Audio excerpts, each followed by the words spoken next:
Same আরবি শব্দ, রোজা ফার্সি শব্দ।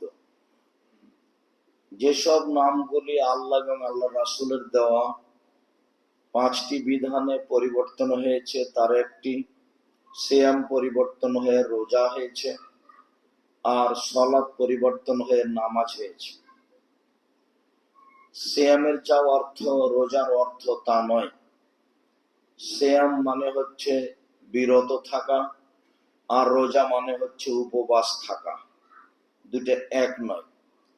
গালি দিয়ে যে কোনো অন্যায় অবিচার করে উপবাস থাকা যায়, কিন্তু সিয়াম থাকা যায় না। শরীয়তের পরিভাষায় ফজরের আজান থেকে নিয়ে সূর্য ডোবা পর্যন্ত খাওয়া, পান করা, স্ত্রী মিলন, যাবতীয় অপছন্দ কথা ও কর্ম থেকে বিরত থাকার নাম সিয়াম।